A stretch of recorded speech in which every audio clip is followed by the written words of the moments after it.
నీరు రావడం, పాత నీరు పోవడం ఎక్కడైనా కామన్గా జరిగేదే. ఇండస్ట్రీలో కూడా అలాంటి పరిస్థితులే ఉంటాయి. కొత్త తారలు వచ్చినప్పుడు పాత వాళ్ళు సైడ్ ఇచ్చుకోవాల్సిందే.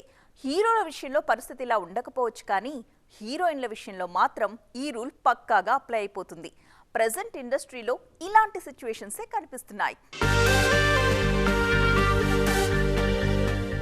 నిన్న మొన్నటి వరకు టాలీవుడ్లో శ్రీలీల, కృతి శెట్టి లాంటి హీరోయిన్ల పేరు గట్టిగా వినిపించాయి. కానీ సడన్గా ఇప్పుడు ఆ ఇద్దరూ కనుమరుగయ్యారు. కొత్త అందాల రాకతో పాత హీరోయిన్లను పక్కన పెట్టేశారు మన మేకర్స్. దీంతో ఇతర భాషల్లో అదృష్టాన్ని పరీక్షించుకుంటున్నారు ఈ బ్యూటీస్. ప్రెజెంట్ టాలీవుడ్ స్క్రీన్ మీద భాగ్యశ్రీ బోర్డ్సే జోరు గట్టిగా కనిపిస్తోంది. ఇంకా ఒక్క హిట్ కూడా పడకపోయినా వరుస అవకాశాలతో బిజీగా ఉన్నారు ఈ బ్యూటీ.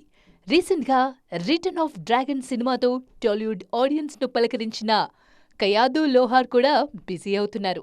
డబ్బింగ్ సినిమాలతో టాలీవుడ్ ఎంట్రీ ఇచ్చినా వరుసగా స్ట్రెయిట్ మూవీస్కి సైన్ చేస్తున్నారు. కొత్త తారల హవా పెరగడంతో శ్రీలీల, కృతి శెట్టి సైడ్ అయ్యారు.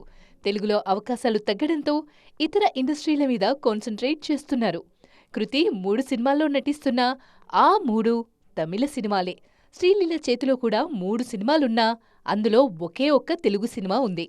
కొత్త హీరోయిన్ల రాకతో సీనియర్స్ సైడ్ అవుతున్నారో లేక సీనియర్ సైడ్ అయ్యాక కొత్త భామలు ఎంట్రీ ఇస్తున్నారో గానీ ఎప్పటికప్పుడు టాలీవుడ్ స్క్రీన్పై కొత్త గ్లామర్ మాత్రం జోరు చూపిస్తోంది.